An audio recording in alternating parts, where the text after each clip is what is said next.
Assalamualaikum warahmatullahi wabarakatuh. Di sini saya akan menyampaikan hasil resum PKKMB Universitas Lampung yang dimulai dari tanggal 15 sampai tanggal 19 Agustus 2022. Nama saya Ella Melviana, NPM 22530530556, Prodi PGSD Fakultas FKIP.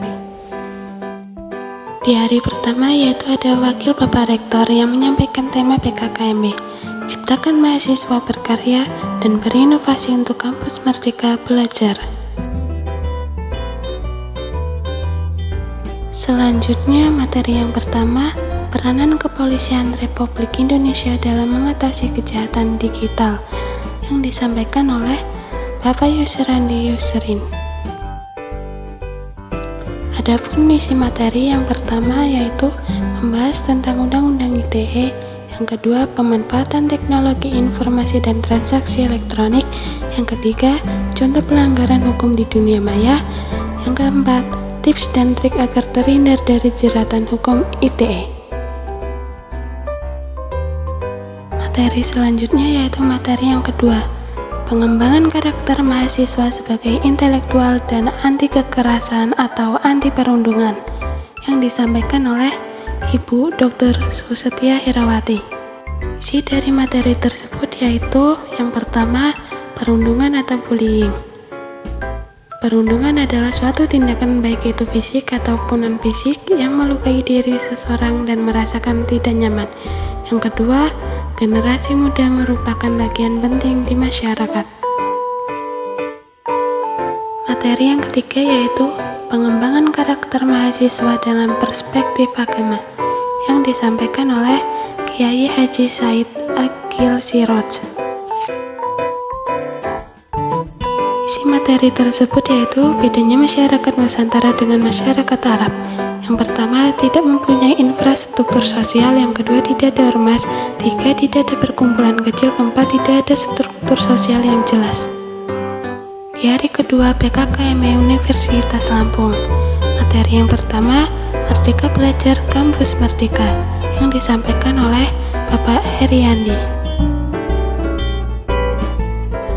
Isi materi yang pertama yaitu Visi Indonesia 2045 yaitu berdaulat, adil, dan makmur. Yang kedua, pembangunan ekonomi berkelanjutan. Yang ketiga, pemerataan pembangunan. Yang keempat, pemantapan ketahuan nasional dan tata kelola pemerintah.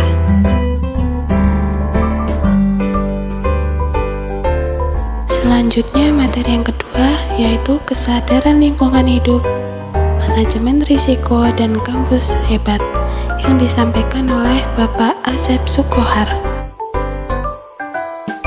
Isi materi pokok yang pertama yaitu lingkungan hidup berupa alam menjadi sumber pemenuhan kebutuhan hidup manusia. Yang kedua, permasalahan lingkungan hidup di Indonesia dan di dunia. Yang ketiga, pengelolaan lingkungan hidup menjaga kelestarian bumi. Yang keempat, kampus sehat. Yang kelima, upaya kampus sehat Unila. Selanjutnya materi yang ketiga yaitu etika dan norma kampus, yang disampaikan oleh Bapak Yulianto.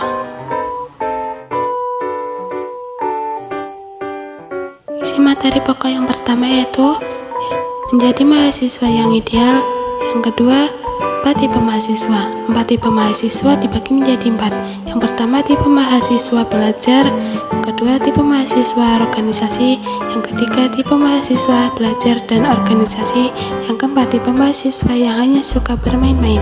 Materi yang keempat yaitu perguruan tinggi di era revolusi industri 4.0 dan kehidupan kampus pada masa pandemi, yang disampaikan oleh Bapak Soeharto. Di hari yang ketiga yaitu PKKMB Fakultas. Materi yang pertama yaitu pembelajaran di perguruan tinggi di era 4.0 dan plagiarisme, yang disampaikan oleh Bapak Prof. Dr. Patuan Raja MPD. Isi materi pokok yang pertama yaitu kehidupan kampus tidak hanya akademik. Yang kedua, bagaimana kita menyikapi dosen. Yang ketiga, bagaimana melaksanakan sesuatu demi mencapai suatu tujuan. Yang keempat, terkait plagiarisme atau penjiplakan.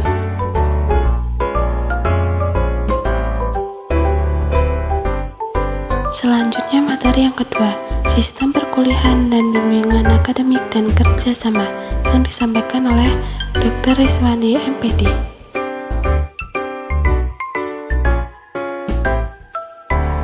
Materi pokok yang pertama yaitu analisis mahasiswa. Yang kedua, bagaimana terujinya kurikulum kalian yang mengalami SMA daring. Yang ketiga, pemulihan. Yang keempat, interaksi sosial. Yang kelima, ekosistem belajar. Yang keenam, pengembangan iptek dan inovasi. Materi yang ketiga, fasilitas untuk perkuliahan dan mahasiswa, yang disampaikan oleh Bapak Dr. Andre Supriyadi, MPD.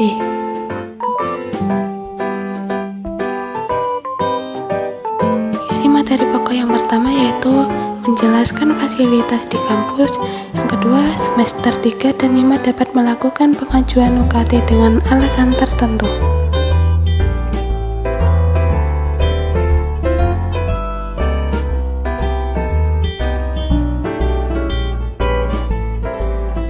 Dan yang terakhir, materi yang keempat, tugas pokok bagian kemahasiswaan dan alumni, yang disampaikan oleh Dr. Rizwanti Rini, MPD.